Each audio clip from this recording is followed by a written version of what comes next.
Alors, Mélenchon est allé débattre face aux patrons, apparemment, donc les patrons de la France, au 12e sommet de l'économie de Challenge. On m'a dit que c'était une masterclass, donc les gens, je vous propose qu'on regarde ça ensemble, en mode chill, en mode posé. C'est parti.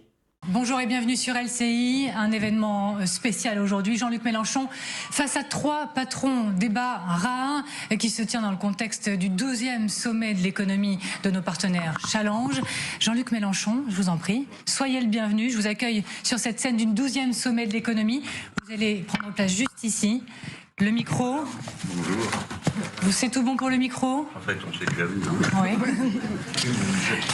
Alors Jean-Luc Mélenchon. Voilà, on y est. Ça ira mieux comme ça. Le son. Jean-Luc Mélenchon, bienvenue. Excellent son. Bienvenue et merci d'avoir accepté l'invitation. Alors vous le savez, vous avez parfois l'image de l'adversaire même des entreprises. Certains entrepreneurs... J'ai adoré l'expression qu'il vient de faire. Vous avez parfois l'image de l'adversaire même des entreprises. Certains... Quelqu'un peut faire un gif de ça ? Ce sera un excellent gif de réaction. Mélenchon face au patron, c'est pas si rare que ça.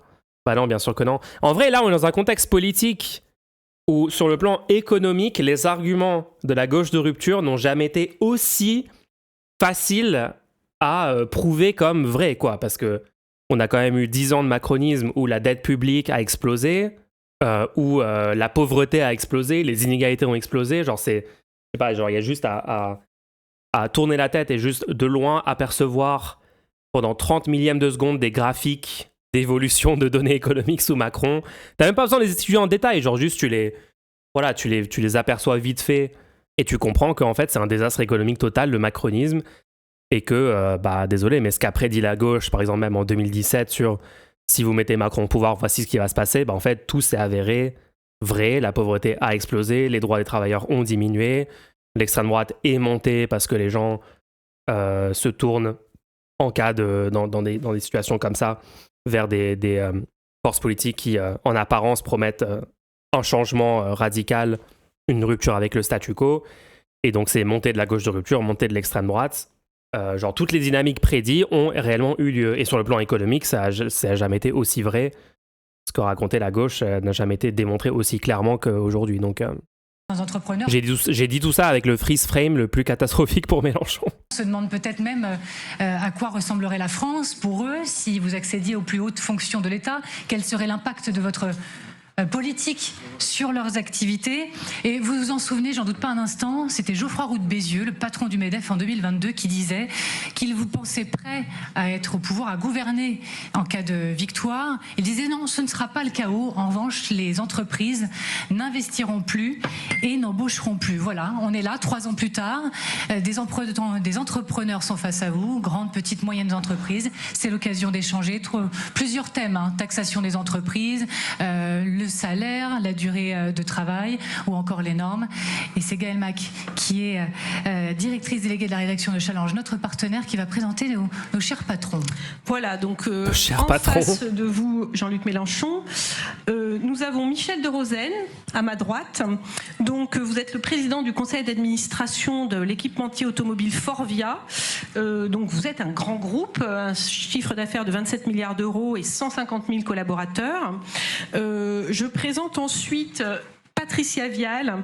Alors vous êtes à la tête au contraire d'une PME, vous êtes directrice générale plus 100 collaborateurs de petite entreprise. Avec au cœur notamment la taxation des entreprises. Vous avez déposé, on va en reparler, un contre-budget, 183 milliards d'euros ponctionnés sur les patrimoines les plus aisés. On va en reparler, mais on parle aussi de taxes sur les dividendes, d'exonération patronale. Des amendements ont été adoptés comme l'augmentation de l'impôt sur les bénéfices de multinationales. Mais Jean-Luc Mélenchon, pour être très direct, des entreprises hurlent en ce moment en disant on en a assez d'être dans le viseur.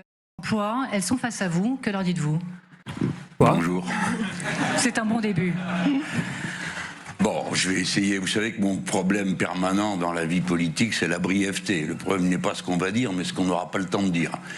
Donc je préfère aller tout de suite au cœur. Il vient de perdre 5 secondes en disant ça. De la proposition que je pose sur la table. La proposition, la voici. J'estime, premièrement, je ne suis pas le seul, nous pensons que nous sommes arrivés à la fin d'un cycle historique. Dominé par les États-Unis d'Amérique qui viennent de siffler la fin de la période de la priorité d'accès au marché mondial, de l'ouverture, de l'abolition des droits de douane, de la baisse des salaires partout. Et nous, en Europe, nous sommes les contemporains d'un véritable effondrement de nos sociétés auquel nous ne comprenons rien. Nous nous débattons dans la confusion politique. Donc cette période-là, la page va se tourner. Soit on maîtrise la page qui se tourne, soit elle se tourne malgré nous. Donc autant savoir ce qu'on veut faire. Et voici ce que j'ai à dire. Nous tirons le trait sur cette période. Nous pensons que le néolibéralisme nous a coûté affreusement cher à la France, parce que nous sommes un État qui s'est toujours construit autour de l'État et d'une organisation centralisée. Okay. D'autres pays ont d'autres talents. Nous, on a juste celui-là. Il ne nous a pas desservi dans l'histoire. Nous avons été au premier rang d'un tas de choses. Eh bien maintenant, à l'étape à laquelle nous sommes, nos infrastructures sont détruites, amplement, faute de financement public, nos populations... En fait, ce qui est bien, c'est comme le programme de la France Insoumise, c'est genre une relance keynésienne qui techniquement bénéficie genre à peu près à toute l'économie privée également, parce que ça rajoute de la prévisibilité, ça rajoute du pouvoir d'achat aux consommateurs, en fait. Hein. Genre, allez voir, par exemple, sous Mitterrand, les politiques qui ont été menées, c'était pas parfait et tout, mais globalement, ça a bénéficié. Même, genre, exemple historique de politique de relance keynésienne qui a super bien fonctionné, qui est genre un exemple toujours cité, c'est sous Roosevelt aux États-Unis, les grands projets de travaux publics, les augmentations de salaires, de minima sociaux, de choses comme ça, qui ont juste été en fait même une très bonne chose, même pour les entreprises capitalistes en fait, parce que, surprise, surprise, moins de pauvreté, plus de gens qui ont plus les moyens, qui sont plus à l'aise économiquement, moins dans la détresse et tout, bah en fait, ils consomment, genre les gens vont plus aller acheter, plus aller au resto, s'ils sont moins pauvres, ils vont plus aller chez le coiffeur, ils vont plus se déplacer pour des voyages le week-end, les vacances, je sais pas quoi. Il y a des milliers de façons dont ça va bénéficier en fait à toute l'économie d'appliquer juste le programme de la gauche de rupture. Sauf que ça donnera une petite once d'espoir aux gens.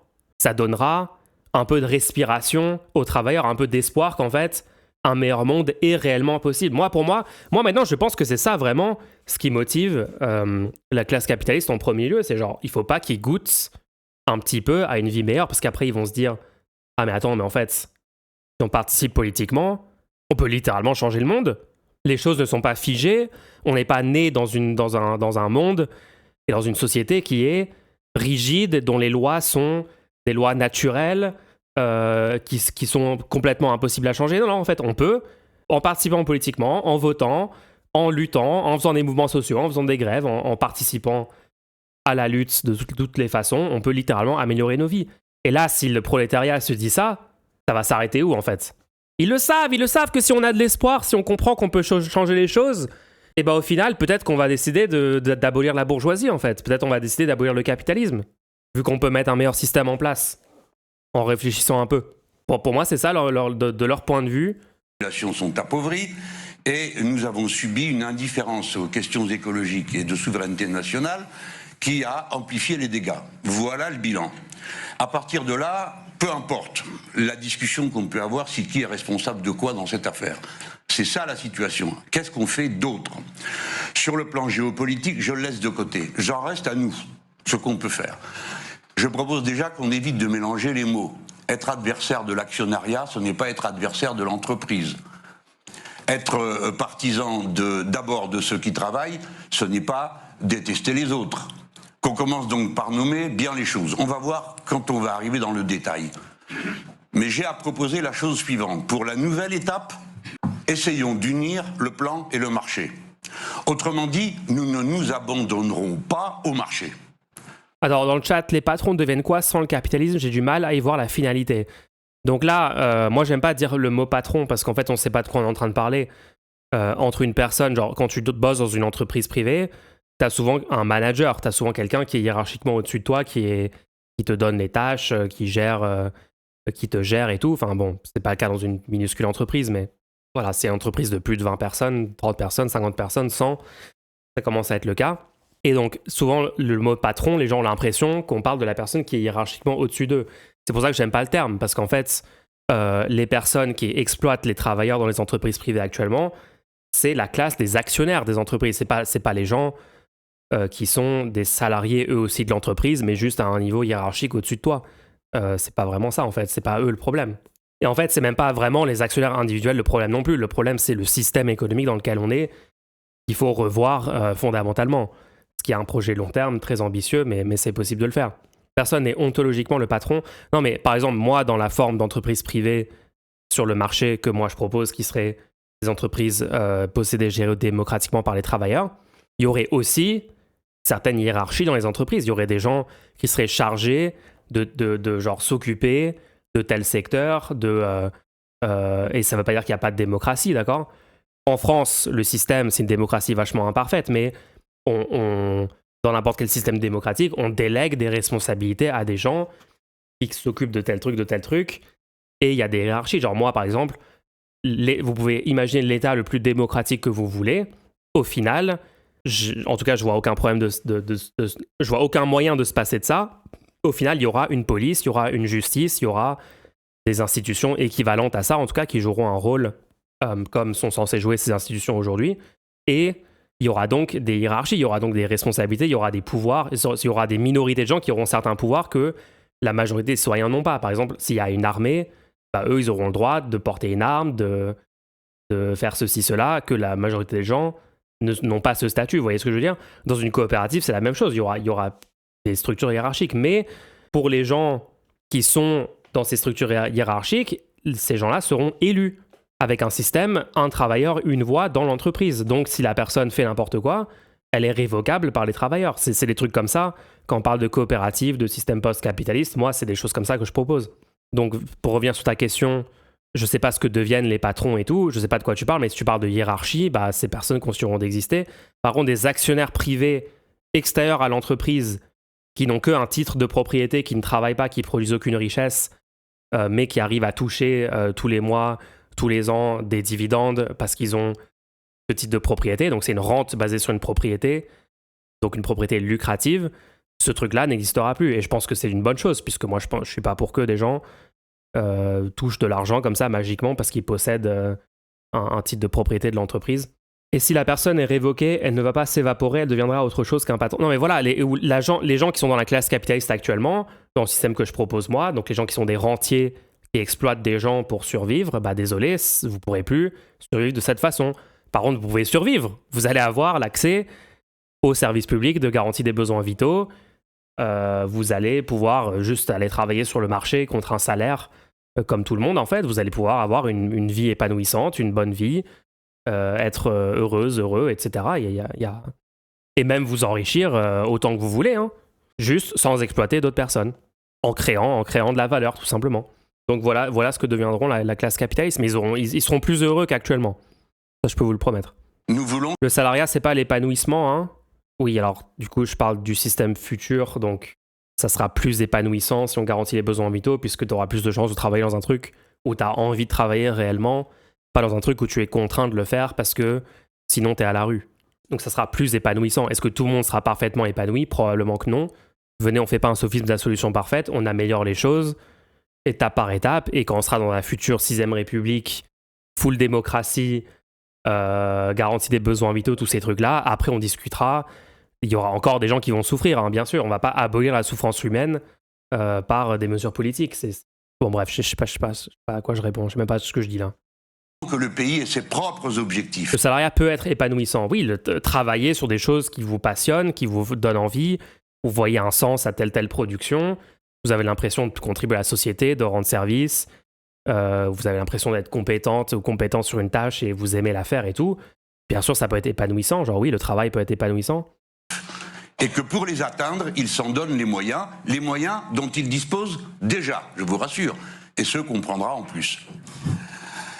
Pour le faire, nous avons une ligne de développement écologique et social. Mais plus fondamentalement, comment allons-nous procéder ? Avec les grandes entreprises et avec les petites et les moyennes, la discussion n'est pas la même. Je ne peux pas parler avec vous sans discuter en même temps des relations que la France a avec la Chine. Notre discussion n'aurait pas de sens, on ne va pas discuter de ce que vous produisez, vous n'avez pas besoin de moi pour le savoir. Mais par contre, pour savoir ce que le pays peut faire à propos de la première puissance productive du monde, oui, on a une discussion et sans doute des intérêts communs pour la patrie et pour votre entreprise qui peuvent être communs. Je vous mets de côté et je les regarde plutôt les deux autres parce que vous êtes la troupe de choc. Il vous arrive ce qui arrive aux paysans. Les gros vous poussent devant et à la fin... Pardon, je vois pas bien comment la politique peut changer le tempérament lamentable des managers français, mais ils seront virés. Si les travailleurs dans une entreprise détestent leur manager parce qu'il est toxique, ils vont le virer et ce gars-là ne sera plus manager en fait, tout simplement. De toute façon, même d'un point de vue économique, ça n'a pas de sens. Le management toxique n'a pas de sens parce que la souffrance au travail réduit littéralement la productivité de la boîte. Donc même dans un fonctionnement de marché, genre d'efficacité économique, t'as envie d'avoir une bonne ambiance, t'as envie que les gens puissent avoir des pauses, puissent avoir du repos. Les gens, il y a eu des études économiques où dans certains pays, ils sont passés à la semaine de 4 jours. Même, je crois que c'était en France, ils ont fait des tests dans plein d'entreprises. À une grande échelle, ils sont passés à la semaine de 4 jours au lieu de 5 jours de travail, donc week-end de 3 jours. La productivité, en valeur absolue, la productivité de ces boîtes-là ont augmenté. Donc en fait, dans le système capitaliste actuel, tu as une idéologie de genre faire des longues heures de travail, de rester jusqu'à hyper tard, de faire... Tu sais, on dit, ah non, mais en fait, travaille aussi le week-end, travaille le dimanche, je sais pas quoi. En fait, c'est faux. Genre, il y a plein de trucs où il y a une sorte de pression à travailler plus performativement pour montrer que tu es sur le grind set capitaliste, que tu es dans la rat race et tout. Et en fait, c'est littéralement moins efficace, c'est littéralement moins productif. C'est la base du management d'avoir une équipe sans problème au travail avec des bonnes conditions de travail. Oui, c'est genre la base de... De toute façon, les gens partent de ton entreprise si tu fais pas ça. Et aujourd'hui, la seule raison pour laquelle ils partent pas quand il y a des conditions horribles de travail, du management toxique, etc., c'est parce que sinon, ils peuvent plus payer leur loyer et leur bouffe. Il faut vraiment comprendre les contraintes dans lesquelles la plupart des travailleurs sont aujourd'hui. Comment c'est possible qu'il y ait des gens qui se lèvent tôt le matin pour aller dans un abattoir, voir des êtres sentients être littéralement tués, déchiquetés devant eux, et qu'eux sont en train de le faire. Genre, le taux de suicide est hyper élevé et tout, mais il y a quand même des gens, demain matin, il y a des gens qui vont se lever en France, des milliers de travailleurs qui vont se lever, aller bosser dans des abattoirs qui sont genre une dystopie absolue, mais ils vont le faire quand même. Pourquoi ? Parce qu'ils aiment faire ça ? Non, parce qu'ils sont contraints par le système capitaliste de le faire. Ils sont forcés par un chantage. Un chantage, c'est soit ta vie, soit tu vas bosser. Et tu peux pas être à la rue, tu peux pas arrêter de payer tes factures, tu peux pas ne pas acheter la nourriture pour tes enfants. Et donc tu vas continuer dans un emploi horrible. Mais si tu garantis les besoins vitaux des gens, il n'y a plus cette contrainte, il n'y a plus cette pression, il n'y a plus ce chantage à l'emploi. En fait, ce truc-là révolutionne complètement le fonctionnement du marché privé. C'est vous les victimes de la sauce. Je connais l'histoire. Il y avait 7 millions de paysans dans ce pays, il n'y en a plus que 400 000. Voilà le résultat. Je t'avoue, d'une certaine manière, on a une proposition à vous faire. Et pour que ça fonctionne, on va commencer par la démocratie. Nous allons proposer de modifier les règles de la représentativité patronale. Si vous êtes au MEDEF, ça ne va pas vous faire plaisir, mais si vous n'y êtes pas, ça pourrait vous faire plaisir. Parce que les syndicats des petites et moyennes entreprises, les syndicats patronaux d'une part, et ceux de l'économie sociale et solidaire, sont sous-représentés aujourd'hui. Si nous voulons faire un pacte politique et économique avec vous, nous avons besoin que vous soyez plus puissants dans la relation générale avec tous les organismes. Pour le faire, nous allons vous proposer un certain nombre de choses. Premièrement, les aides seront concentrées sur ceux qui rentrent dans le plan, c'est-à-dire ceux qui acceptent d'entrer dans les objectifs du plan reçoivent la totalité des aides qui aujourd'hui sont disponibles. Il y en a pour les indices de 111 milliards, je sais que vous contestez le chiffre, les autres disent 100, de toute façon ça fait beaucoup d'argent. Il y en a assez pour ce qu'on veut faire. Deuxièmement, des facilités financières. Oui, si tu garantis la nourriture et le logement, les gens n'iront plus bosser. Alors, il y a des gens qui n'iront plus bosser, il y a des gens qui voudront pas se contenter du minimum vital basique de la société qui sera genre un dortoir public gratuit, une cantine publique gratuite juste très rudimentaire, ainsi que tous les autres services publics gratuits au point de service qu'on a aujourd'hui, hein, les transports, les hôpitaux publics et tout. Non, il y a des gens qui voudront genre pouvoir aller au resto, il y a des gens qui voudront acheter un MacBook Pro M5, un iPhone, évidemment, comme aujourd'hui. Donc, si les gens veulent avoir plus de moyens et un meilleur niveau de vie, peuvent aller travailler. Mais ce sera plus avec un chantage de sinon t'es à la rue, ou sinon t'as plus de nourriture, ou sinon t'as plus de... Vous voyez ce que je veux dire ? En fait, ça change tout. Les gens... Enfin, j'ai l'impression qu'il y a deux... Enfin, beaucoup de gens s'opposent à ce que je dis. Genre, c'est pas populaire ce que je suis en train de dire, apparemment, parce que j'ai plein de gens qui s'opposent à ce que je dis. Mais genre, les deux oppositions, c'est toute une catégorie des gens qui se pensent plus à gauche que moi et qui vont dire genre ah non mais en fait c'est un peu nul parce que c'est trop rudimentaire ce que tu proposes et tout. Et après il y a toute l'autre critique qui est genre probablement 95% de la population française qui me répondrait ça, qui est non mais les gens vont plus aller bosser. Et en fait ce qui est fou c'est que nous on propose un truc qui tombe dans aucun des deux écueils, mais les gens ont pas compris ce truc. Genre on a réfléchi, le système il a été réfléchi. On a fait je sais pas combien de débats avec des gens qui s'opposent à nous sur ce système et on a entendu tous les arguments et on y a répondu. Pour l'instant ça a l'air plutôt solide quand même ce que nous on propose. Peut-être pas, hein, peut-être qu'on se trompe sur des trucs, on se trompe sûrement sur un tas de trucs et il y aura des futures discussions, des futurs débats qui nous permettront d'améliorer encore plus les propositions. Mais... Troisièmement, des marchés. La clave, perso, je veux garder ma maison. Ouais, voilà. Et si tu veux garder ta maison, si tu la possèdes déjà, bah bien joué. Et si tu la possèdes pas, si tu payes un loyer et tout, bah tu passeras en bail acquisitif et il te faudra un revenu pendant le temps où tu vas acquérir ton bien. Et donc tu vas devoir vendre ta force de travail sur un marché, mais un marché beaucoup moins coercitif et beaucoup plus vertueux globalement. Manger, avoir un toit sur la tête, être soigné, l'école, les besoins sanitaires de base, si tout le monde a ça, le reste ça peut être du bonus avec du taf. Mais en fait, les gens veulent plus que ça. Genre les gens, si vous demain, je vous propose une vie où vous avez que les besoins vitaux remplis, et ouais d'accord, vous pouvez vous déplacer en France, aller dans cette ville, dans telle ville, dans tel quartier, avec des transports en commun gratuits, ok cool, vous pouvez voir vos potes, vous pouvez... Mais genre, vous voulez aller dans un resto, bah, il vous faut de l'argent. Vous voulez aller en boîte, il vous faut de l'argent. Vous voulez aller dans un bar, vous voulez aller voir une pièce de théâtre, aller au ciné. Voilà, enfin, prendre un moyen de transport qui est autre que les transports publics gratuits. Vous avez besoin d'argent, enfin, les gens veulent de l'argent. Vous voulez avoir un smartphone, vous voulez avoir un ordi, vous voulez avoir un écran plat. Enfin, voilà, c'est des trucs, évidemment, que vous ne voulez pas vous contenter des besoins vitaux. Je suis d'accord, et parce que les gens voudront plus, ils feront des trucs, mais ils n'auront pas le flingue de la survie sur la tête. Exactement, mais c'est ça, le truc numéro 1, c'est d'enlever ce flingue de la survie qui est actuellement sur leur tempe. C'est vraiment... Déjà, dans un premier temps, on fait ça, et après, on pourra aller plus loin. Mais c'est déjà tellement ambitieux ce qu'on propose, nous, et c'est tellement déjà... Ça sera déjà difficile de convaincre plus de 50% de la population française que c'est une bonne idée, et que ça va améliorer leur vie. Est-ce qu'on peut prendre les choses une étape à la fois ? Venez, on convainc tout le monde de ça, on met en place ce monde-là qui sera déjà incroyablement mieux qu'aujourd'hui, et après on ira plus loin si vous voulez. Et je sais pas ce que vous entendez par plus loin pour le moment, mais ton idée repose sur le service public, il faut donc des travailleurs dans tous les cas pour financer ton programme. Oui, et ça sera le cas puisqu'on augmentera les salaires pour aller travailler pour ces services publics-là, tant qu'il nous manque des travailleurs, tant qu'il nous manque des fonctionnaires volontaires pour venir fournir ces services, on augmentera les salaires. Donc pour les gens qui travailleront dans l'agriculture, dans le transport, dans la distribution agroalimentaire, pour les cantines publiques gratuites, si peu de gens veulent le faire en France, déjà il y a toutes les personnes qui le font actuellement, hein, qui voudront, une part d'entre eux voudront continuer à le faire, c'est leur domaine professionnel, c'est leur métier, peut-être qu'ils aiment ça, ils ont des contacts, ils ont des collègues dans l'industrie, machin. Une part d'entre eux peut-être voudront plus le faire, et dans ce cas-là, pour recruter des nouvelles personnes, il faudra augmenter les salaires pour que ça soit attractif. Et ensuite, vous allez me dire, ah ouais, mais du coup, il faut plus de fonctionnaires et les payer plus, mais ça va coûter plus cher. Ouais, ça va coûter plus cher. On va augmenter les impôts. On va prélever une plus grosse part globale de la sphère économique privée pour financer ce service public-là. Mais en fait, c'est une bonne chose. Le monde sera meilleur de cette façon-là.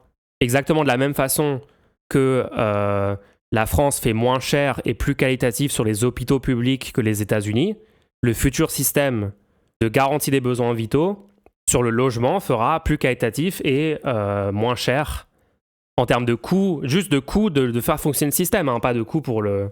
On se comprend, on compare, là pour le système public français, on le compare au système privé américain en prenant ce que ça coûte aux contribuables français versus ce que les Américains payent sur le marché privé avec tous les surcoûts engendrés par le fait que c'est un système privé.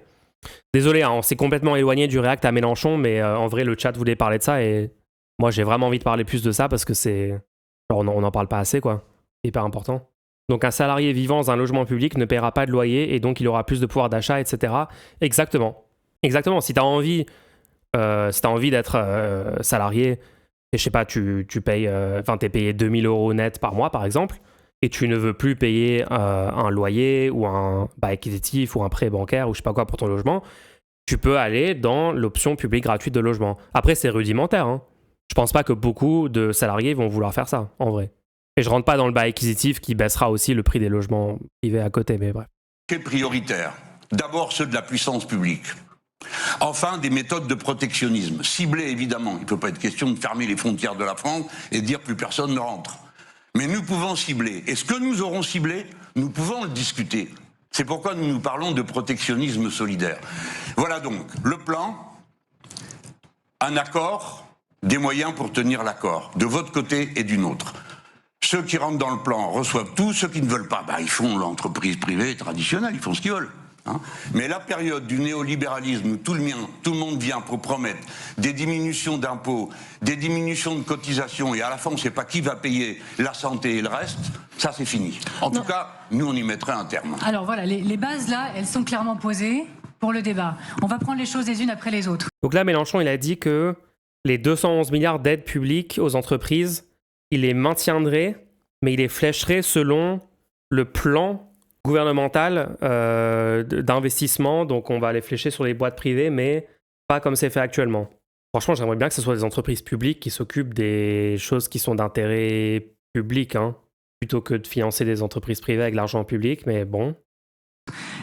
C'est probablement beaucoup mieux que ce qu'on a aujourd'hui, oui. Taxation des entreprises. On est dans le débat du moment, le budget. Est-ce que c'est une différence programmatique par rapport à 2022, ça ? Faudrait qu'on re-regarde par exemple l'émission de chiffrage de LFI qu'ils avaient fait en 2022. En vrai, il y a aussi un moment, ils avaient fait un truc où ils avaient utilisé le simulateur de la Banque de France pour montrer que leur programme économique avait des impacts positifs. Ils devraient parler plus de trucs comme ça. Ils devraient montrer ce simulateur et aller faire une vidéo en détail pour expliquer comment ça marche et comment ça démontre en fait que leur programme est stylé. C'est hyper intéressant. Je sais pas si on peut l'utiliser nous-mêmes, ce simulateur, ou s'il y a d'autres simulateurs économiques qui permettent de tester des scénarios. Concrètement, dans votre contre-budget de la France Insoumise, il y avait en gros 183 milliards de taxes et impôts supplémentaires qui allaient reposer sur les entreprises et aussi sur les très aisés qui sont quand même souvent des entrepreneurs ou des propriétaires d'entreprises. Donc, les patrons, de leur côté, se plaignent d'être déjà surtaxés par rapport à leurs concurrents allemands, italiens, espagnols, par rapport à l'ensemble de leurs concurrents des grands pays d'Europe. Et vous leur dites non, c'est pas assez, on va vous taxer de 180 milliards d'euros de plus. Donc, je ne sais pas, peut-être Michel de Rosen, qu'est-ce que vous voulez dire sur ce point de la taxation des entreprises, sur lequel, effectivement, les organisations patronales se sont montrées très vocales ces derniers temps. Ça, c'est hyper facile de répondre à ça. Si tu veux plus exercer un business en France, tu peux fermer ton business, il n'y a pas de problème. Ferme ton business, en fait c'est pas ferme ton business, ça va être revendre ton business à quelqu'un qui voudra bien le faire et une autre personne le fera et la personne paiera les impôts que nous les citoyens on a collectivement décidé puisqu'en fait on est en démocratie, donc en fait on n'en a rien à faire. On n'a rien à faire qu'une petite classe de gens soit pas d'accord, puisque la définition de la démocratie c'est la majorité des citoyens décident comment marche le pays. Ah mais ces gens-là le veulent pas, on s'en fout en fait. Ouais, quand on a fait le mariage pour tous, il y avait aussi une minorité de gens qui étaient opposés. Et alors, on le fait quand même. Parce que c'est les droits fondamentaux, donc on s'en fout, en fait. On vous laisse une lettre à l'Ocornu. On vous laisse échanger. Alors d'abord, bonjour Monsieur Mélenchon. Bonjour. En prévision de ce débat, j'ai lu 8 de vos livres. J'en ai écrit 23, il y a encore du temps. D'accord. Et vous m'avez dit en entrant que j'en ai raté d'autres. Je les ai tous lus. Alors, ce qui m'a frappé, c'est votre talent, votre culture. Et sur le plan économique, vous tenez quelquefois des raisonnements qui m'ont laissé perplexe. Et donc, j'espère que cette rencontre va nous permettre de nous comprendre un peu. D'abord, souvent dans vos écrits, vous présentez les salariés, je simplifie, comme les victimes des entreprises et notamment des grandes entreprises. Je voudrais partager ici avec les auditeurs 2 chiffres très simples. La part des salaires dans la valeur ajoutée en France est passée de 1998 à 2025 de 79,5% à 89,5%. Ce sont des chiffres de l'OFCE, qui n'est pas suspect d'être une officine patronale. Donc, en France, La part des L'expression de salaires dont la Mélenchon valeur me ajoutée termine. a à la fois progressé et elle est plus forte que dans tous les pays importants de l'Europe. Ça, c'est juste une remarque factuelle. J'en viens maintenant à une question.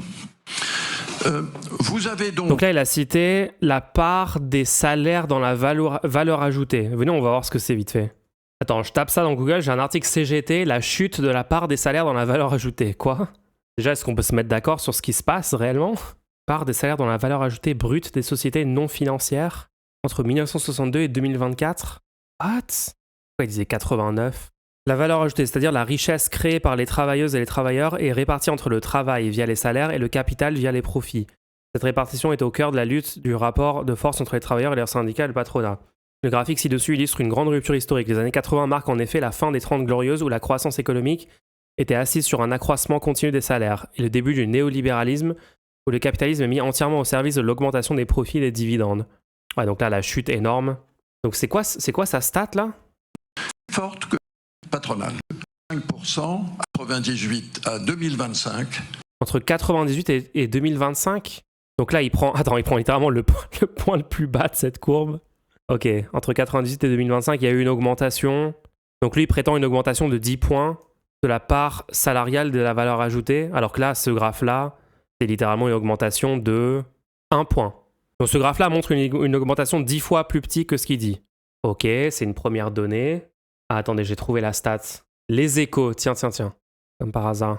Partage la valeur. Les salariés français mieux lotis que leurs voisins européens. La France est le pays où la part des salaires dans la valeur ajoutée créée par les entreprises est la plus élevée selon une étude de Xavier Timbaud, directeur de l'OFCE. Le pays se singularise en revanche par le rendement du capital plus faible. Mais du coup, en fait, on est d'accord que ça devrait être 100%? Ou alors je comprends pas ce chiffre. La France est le seul pays où la croissance des salaires réels, c'est-à-dire corrigée de la hausse des prix, n'a pas été interrompue par la crise financière de 2008. En fait, c'est trop marrant. Tous ces gens vont dire, regardez, il faut privatiser les services publics français, et il faut baisser les impôts parce que par rapport aux autres pays, on n'est pas aligné et tout. Et après, ils vont vanter, ils vont dire, mais en fait, en France, les gens ont été le plus préservés des conséquences négatives de la crise de 2008. Peut-être il y a un rapport entre ces deux faits, peut-être c'est parce que on a des services publics forts, on socialise une partie de la valeur, on a des caisses de cotisation publiques, on n'a pas des retraites par capitalisation indexées sur le marché, on a des retraites par répartition publique. Tiens. Donc en fait, ils adorent les conséquences positives d'une politique de gauche, mais ils utilisent ces conséquences positives pour essayer de dire, regardez, il ne faut pas faire une politique de gauche, il faut faire une politique de droite. En fait, j'en peux plus, genre ces arguments sont tellement faciles à débunker, c'est tellement du vent. De 79,5% à 89,5%. Ce sont des chiffres de l'OFCE qui n'est pas suspect d'être une officine patronale. Donc, je sais pas trop comment l'OFCE a une telle différence de pourcentage absolu et d'évolution avec un facteur 10 sur l'évolution entre ces deux dates, mais bon, c'est un peu suspect quand même. En France... Envoyez-moi les datas, hein. Moi je veux bien les lire en détail le truc là, on n'a pas le temps, mais peut-être plus tard. La part des salaires dans la valeur ajoutée a à la fois progressé et elle est plus forte que dans tous les pays importants de l'Europe. Ça, c'est juste une remarque factuelle. J'en viens maintenant à une question. Vous avez donc, j'ai lu votre programme, le programme LFI, et je vois que vous prévoyez d'augmenter considérablement les dépenses publiques et les prélèvements obligatoires. La France est déjà le pays dont le niveau de dépenses publiques et de prélèvements obligatoires est le plus élevé. C'est pas un argument, genre. Vous prévoyez d'augmenter l'espérance de vie des Français, mais l'espérance de vie française est déjà la plus élevée du monde. Et bah, du coup, si ça peut être mieux, pourquoi on fait pas mieux? Pourquoi le concept que d'autres pays n'ont pas le même pourcentage que nous, qu'est-ce qu'on s'en fout en fait? J'ai jamais compris ce truc. Au sein de la communauté européenne. Ça convainc qui cet argument? Comme au sein de l'OCDE. Comment pouvez-vous croire qu'en augmentant encore plus les dépenses publiques, en augmentant encore plus les prélèvements obligatoires, les impôts, cela permettra d'augmenter la croissance en France et d'augmenter le pouvoir d'achat? Et pour comprendre votre réponse, je me suis demandé dans vos livres, quel pays vous inspire? C'est manifestement pas l'Allemagne, puisque dans le livre Le hareng de Bismarck, vous tirez au bazooka sur l'Allemagne, vous ne leur donnez aucun crédit. Mais on tire au bazooka, au calibre 50 sur l'Allemagne. Semble attirer votre sympathie et votre estime, c'est le Venezuela. Mais le Venezuela... Non mais non, attendez, non. Oh non, ça fait même pas genre 5 minutes que le débat est vraiment commencé, on est déjà sur Venezuela, genre. En fait, si tu sors Venezuela, genre juste, c'est tellement un auto-call-out, genre juste, je n'ai pas d'argument en fait. Venezuela, je n'ai pas d'argument.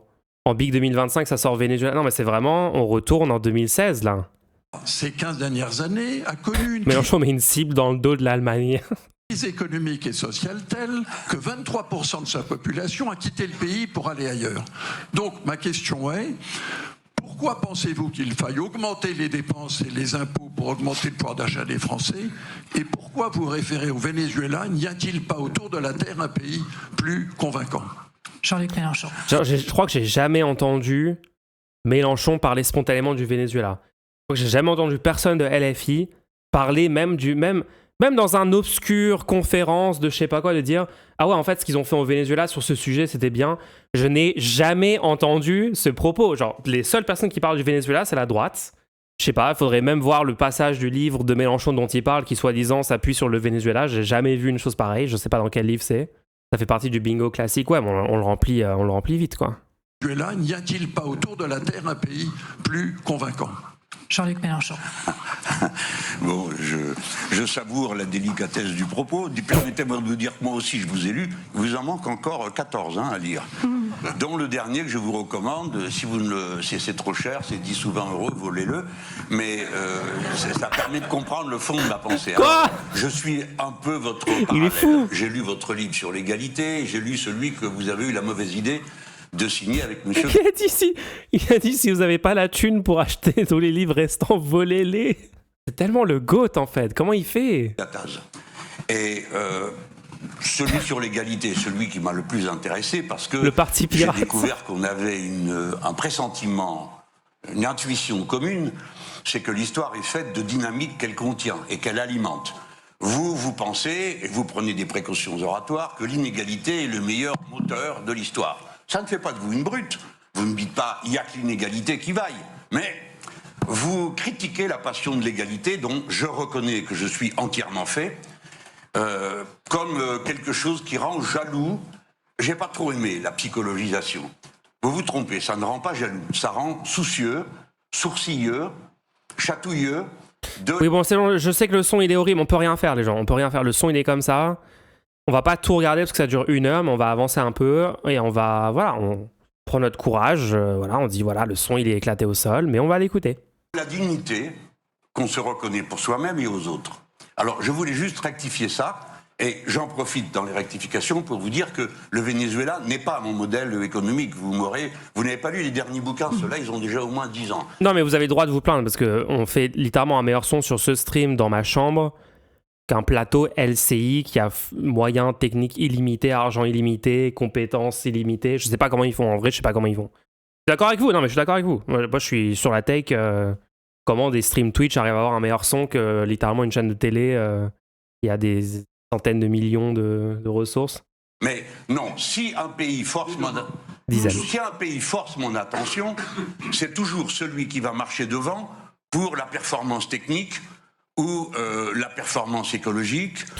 Les gens, je pense que le jour où la gauche commencera à dire son de droite, quand le son il est éclaté au sol, sera le jour où on va gagner. Hein. Bon, vous comprendrez que la vraie strat, c'est quand un truc est nul, dire que c'est de droite. Là, vous aurez débloqué 100% du cerveau. Là, actuellement, on n'utilise que 10% du cerveau humain. Les humains n'utilisent que 10% du cerveau, des capacités. Si vous commencez à dire ce truc, on utilisera 100% du cerveau. Et je ne cache pas que dans le moment où nous sommes, à cette étape, puisqu'ils ont gagné la partie d'être la première puissance mondiale productive, c'est la façon avec laquelle les Chinois avancent qui me stupéfie, m'intéresse, car je n'ai aucun des préjugés racistes qui animent beaucoup de gens. Alors je viens à... Je vous propose de monter légèrement le micro. D'accord.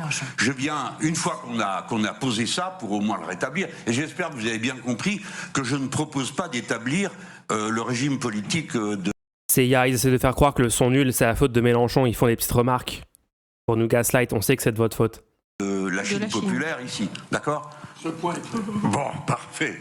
Donc on regarde, on essaye de comprendre comment ça marche. Alors après, je suis obligé de vous proposer qu'on utilise le même vocabulaire pour au moins être sûr de se comprendre. Voyez-vous, la formule Prélèvement obligatoire, ramener à bon les impôts, non. D'abord parce que prélèvement obligatoire est une expression fourre-tout. On met là-dedans des impôts, vous avez raison, des taxes, là, vous avez raison, mais on y met des cotisations sociales. Si ce qui est payé par des cotisations sociales... Ok, le jour où on aura un indicateur, on va comparer honnêtement des choses comparables, par exemple le coût de se soigner en France versus aux États-Unis. Et tu sais, on fait un vrai truc prélèvement obligatoire, mais genre avec vraiment ce que tu es obligé de faire. Est-ce que tu es obligé de manger aux US? Est-ce que si tu veux vivre aux US, tu dois manger, tu dois acheter de la nourriture? Ah bah non, peut-être pas, hein, peut-être t'es pas obligé. Hein.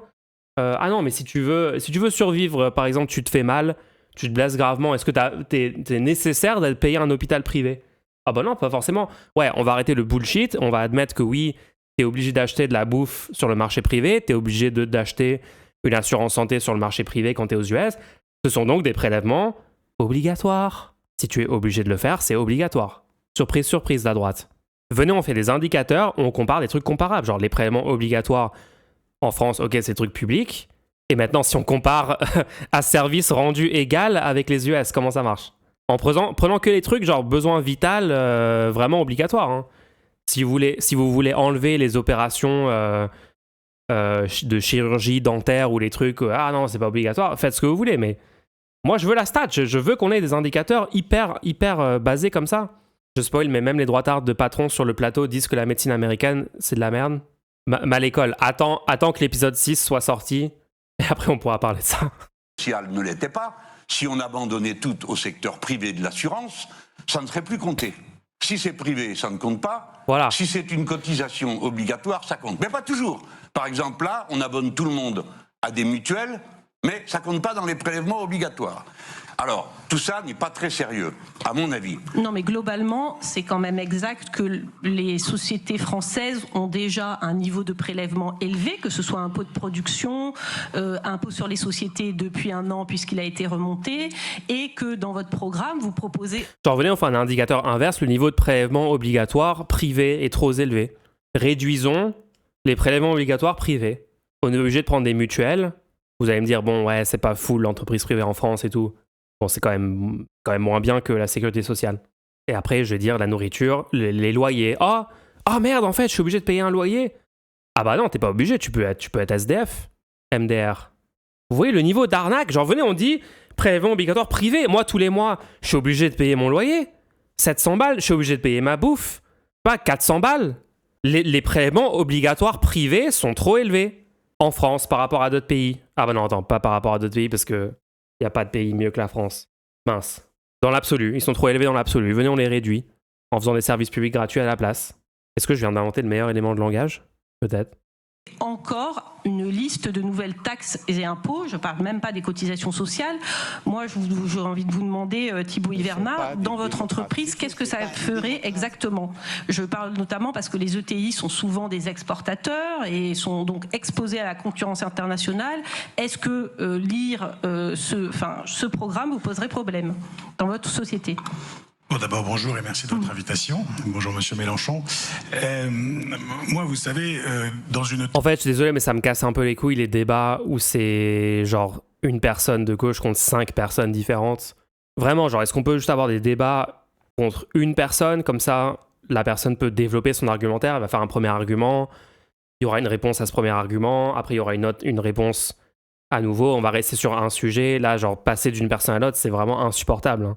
Je pense en France, genre les gens sont allergiques au concept d'avoir un débat constructif où on peut suivre les idées au fur et à mesure du débat. C'est bizarre. Dans une entreprise de taille intermédiaire moyenne, on est exposé aussi à la concurrence internationale. Et peut-être pour reprendre quelque chose que vous avez dit en introduction sur ce distinguo que vous faites entre les grands groupes et puis des sociétés plus petites, soit très petites, soit de taille moyenne, je ne crois pas que ce soit comme ça que fonctionne la vie économique réelle. C'est-à-dire que nous, on se sent davantage tiré par des grands groupes que écrasé par des grands groupes. Les grands groupes sont nos clients, les grands groupes, on les suit dans les endroits où ils vont quand ils y vont parce qu'ils ont besoin de nous, et ainsi de suite. Donc, ce côté, vous avez dit, vous êtes les victimes finalement des gros, nous ne le vivons pas comme cela.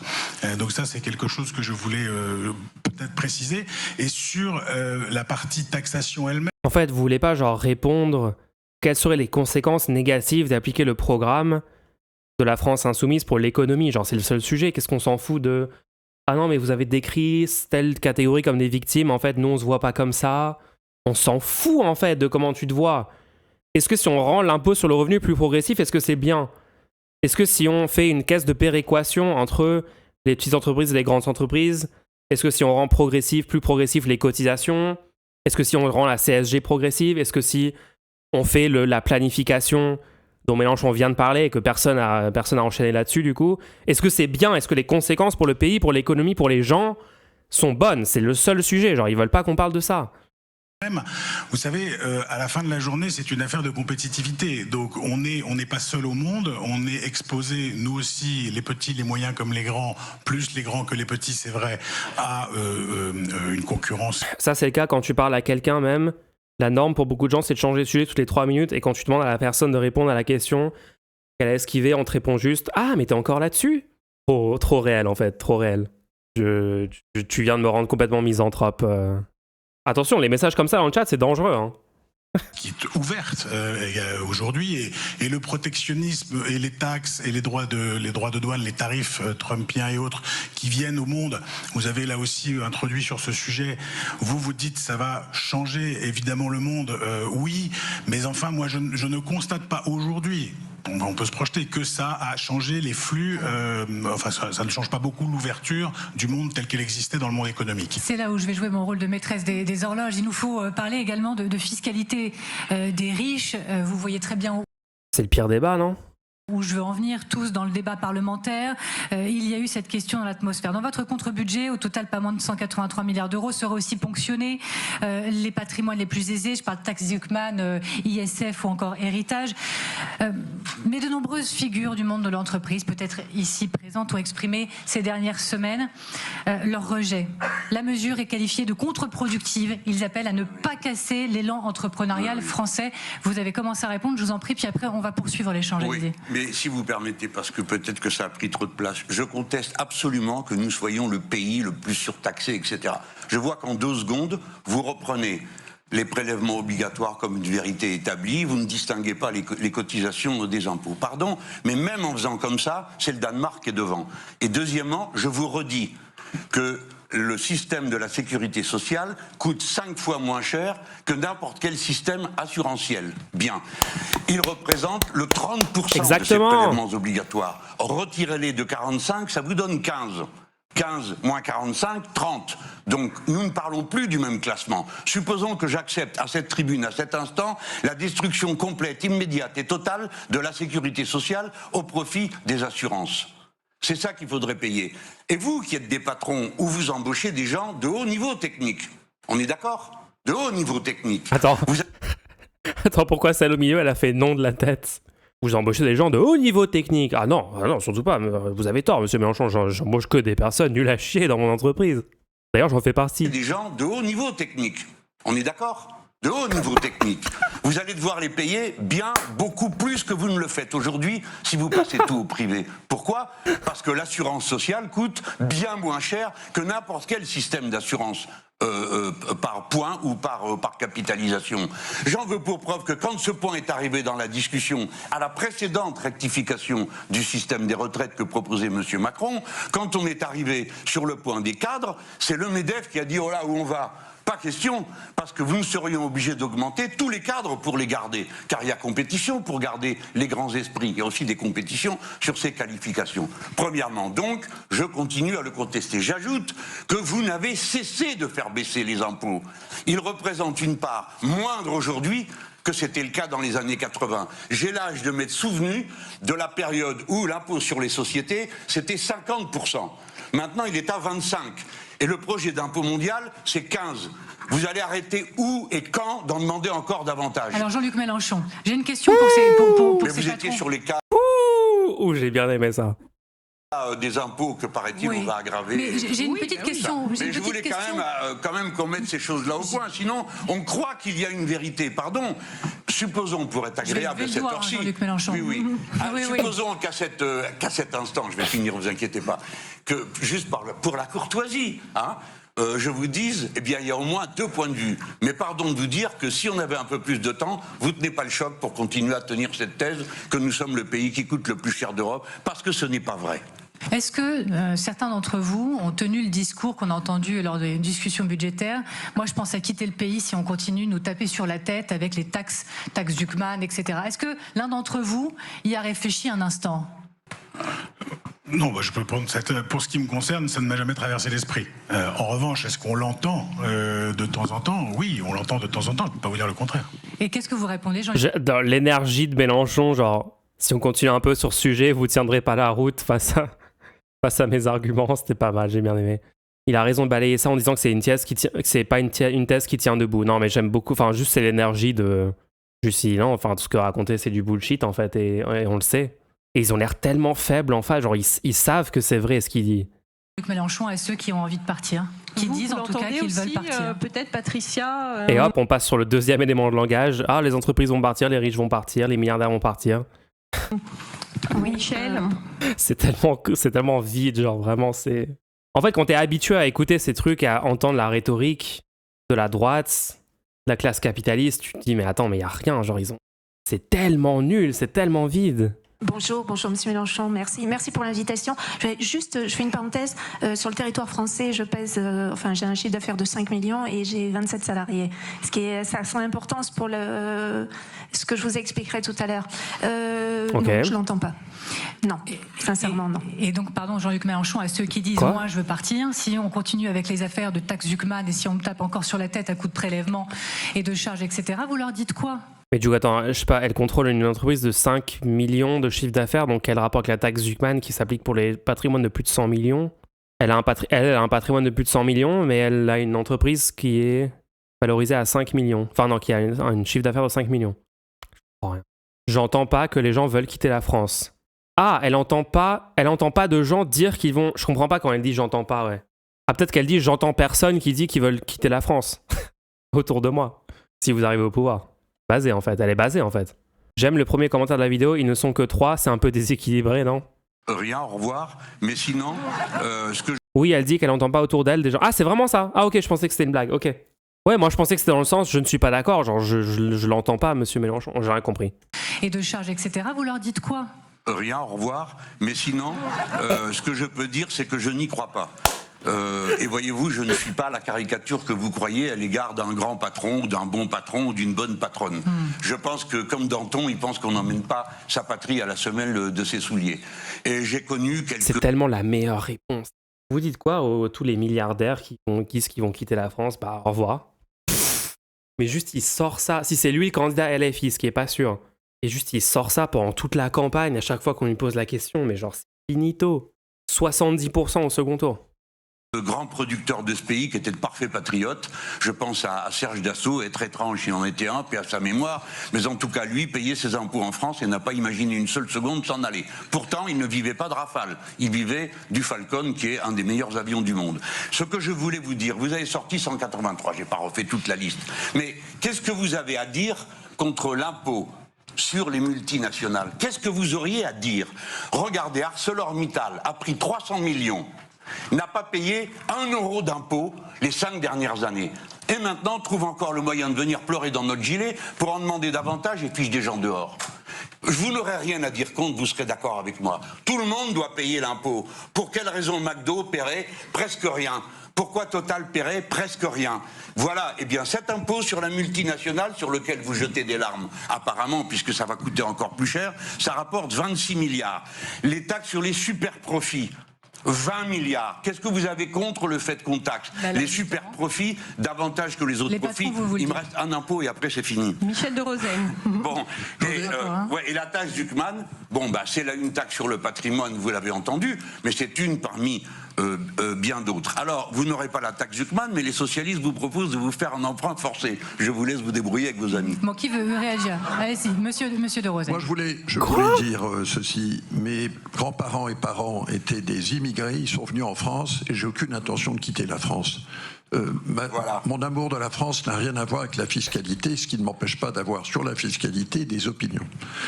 Attends, c'est le patron de Forvia.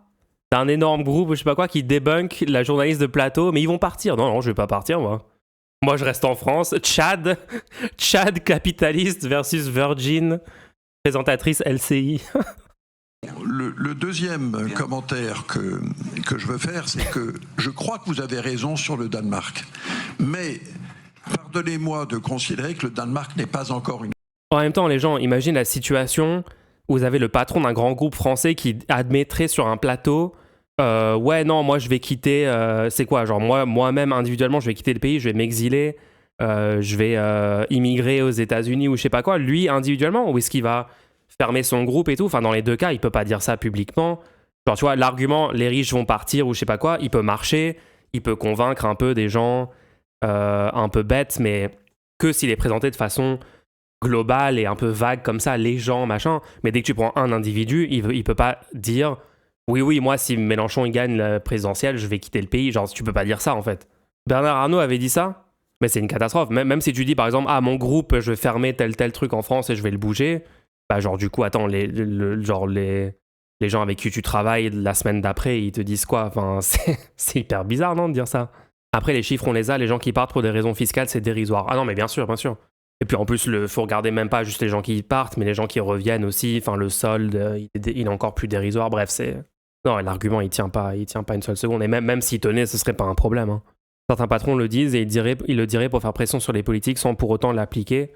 Oui, c'est Bernard Arnault qui disait qu'il allait délocaliser aux USA. Après, bon, c'est bon. Si des grands groupes disent ça et essayent de faire ça, bah hop, nationalisation, puis le problème est réglé. Hein.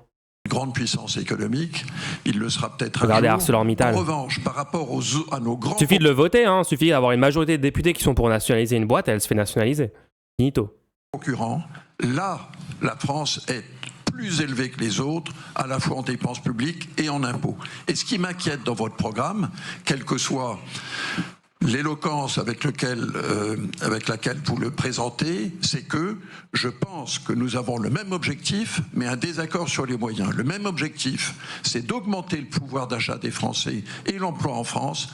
Je crois qu'on arrivera mieux en libérant les forces économiques et pas en les taxant. C'est exactement l'argument qui a été utilisé depuis 30 ans par successivement Chirac, Hollande, Sarkozy, Macron. On va baisser les impôts, on va libéraliser, on va privatiser, etc. Et ça va augmenter l'emploi. Surprise, surprise, on est toujours dans une situation de chômage de masse. Votre solution aggrave le problème, vous êtes des fraudes complètes. Et le mec va nous dire « Ah, mais vous êtes pour l'emploi, pour la relance économique, Mélenchon, mais on n'a pas le même moyen d'y arriver. Moi, j'y arrive par littéralement le truc qu'on fait depuis 40 ans qui ne fonctionne pas. » Sans plus. Alors justement, moi, puisqu'on parle de pouvoir d'achat, je voulais parler d'une proposition phare de votre programme, qui est d'augmenter les salaires, et notamment le SMIC, à 1 600 € net, donc ce qui représenterait une augmentation de 12%, voire de l'indexer sur l'inflation. Donc, en gros, en plus de... Le SMIC a toujours été indexé sur l'inflation. Hein. Attendez, SMIC en France, comment ça, la proposition de l'indexer sur l'inflation? Le SMIC est régulièrement augmenté en fonction de l'inflation. Je ne comprends même pas ce qu'on est en train de dire là. Pas des démocrates, c'est tout, c'est pas des démocrates. Il est indexé sur la croissance. En tout cas, il y avait une période où le SMIC était indexé sur l'inflation. Peut-être qu'ils l'ont désindexé. Mais genre le présenter comme si c'était un truc nouveau ou genre choquant. Attendez. Inflation. Je regarde la page Wikipédia. Inflation.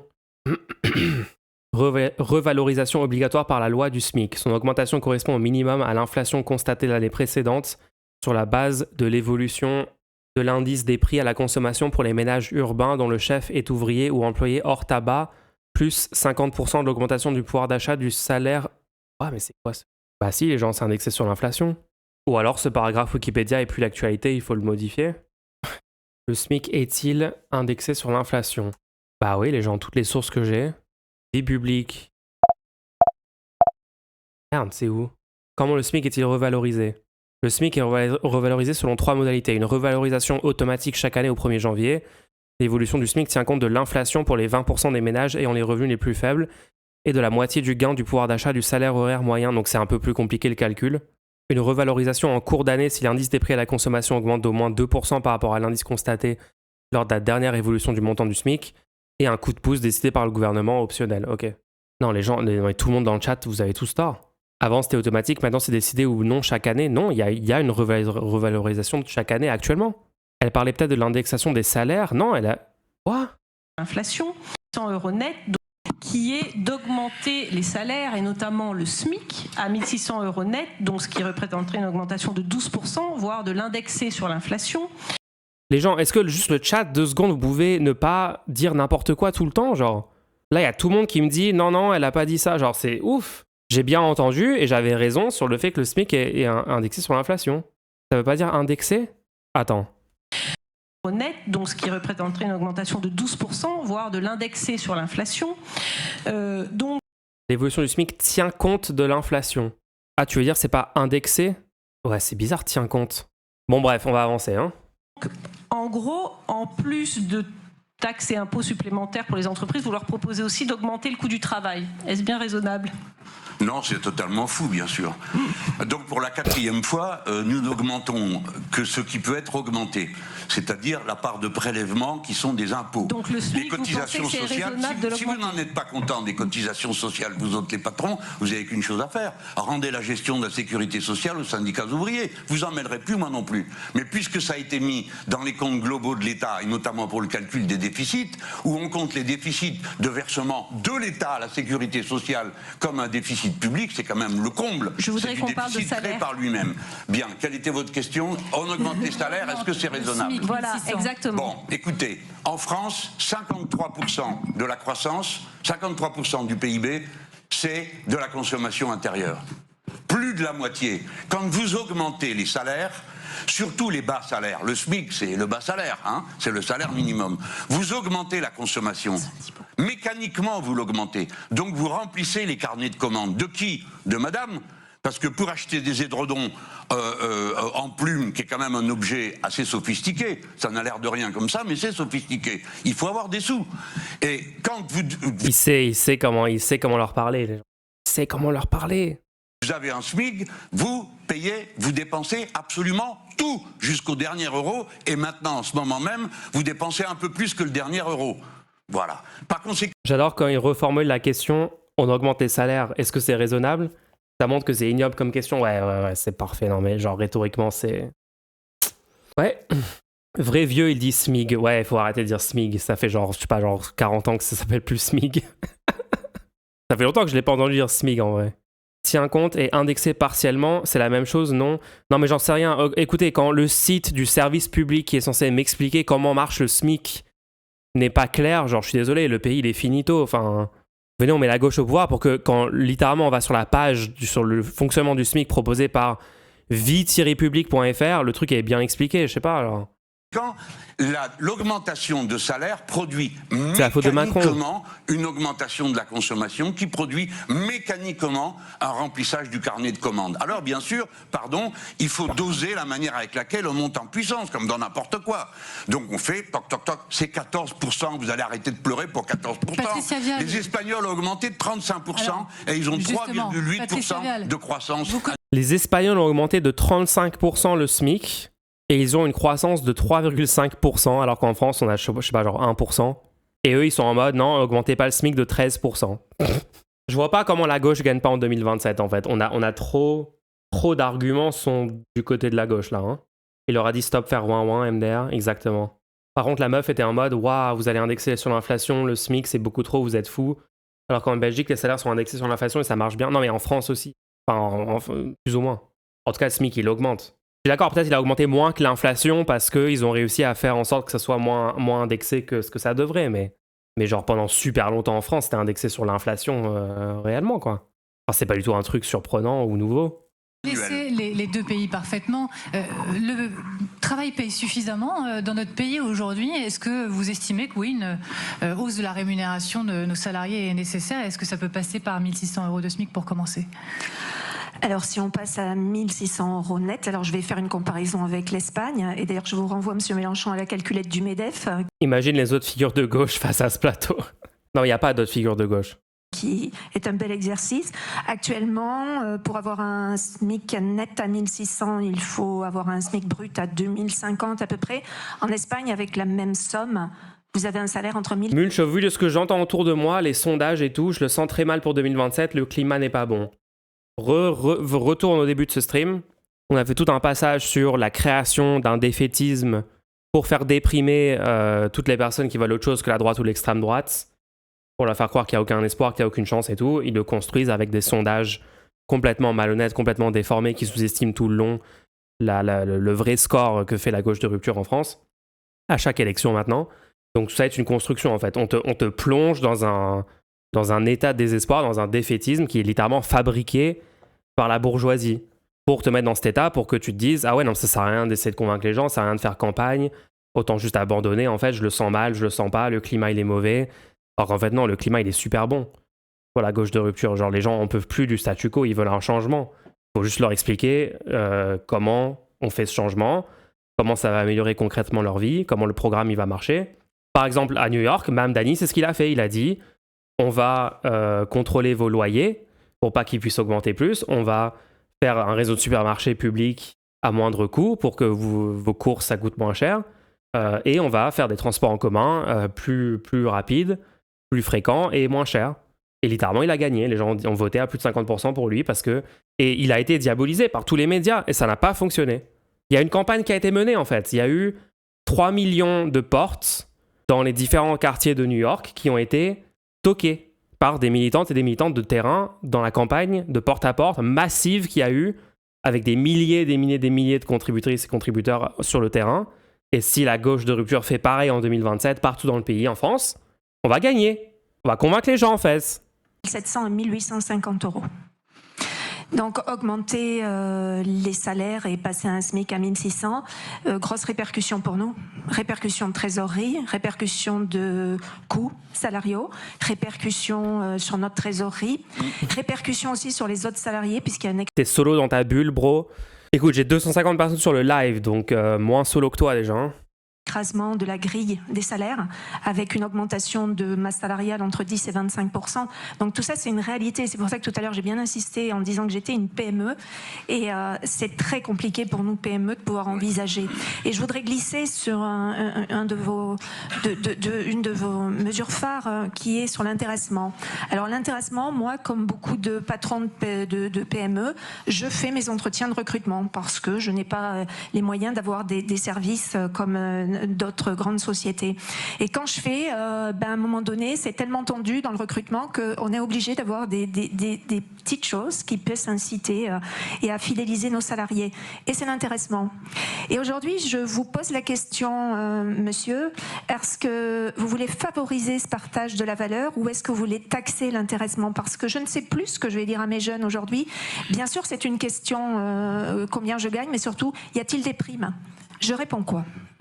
Jean-Luc Mélenchon. Bon, nous sommes des partisans du salaire direct taxé normalement. Vous prenez l'exemple de l'Espagne, nous pourrions l'étudier dans le détail, mais... Ok, bon, les gens, le débat il est long, on a encore des trucs à couvrir après. Donc en vrai, on va s'arrêter là, je crois, pour ce débat. Ou alors envoyez-moi des clips peut-être pour le prochain stream si vous avez vraiment des moments intéressants, mais en vrai, j'ai juste l'impression qu'ils vont redonner les mêmes arguments habituels et que Mélenchon va juste pas réexpliquer les choses. Pour l'instant, la rhétorique était assez bonne quand même de la part de Mélenchon. Muche, c'est absolument des seuls streamers / youtubeurs qui portent ce message d'espoir. Tous les autres ne font que dénoncer et décortiquer à quel point tout va mal. Ouais, j'ai fait une vidéo sur ça, non? Bah ouais, écoutez, dites aux autres d'arrêter de faire ce qu'ils font et de changer d'attitude, je sais pas.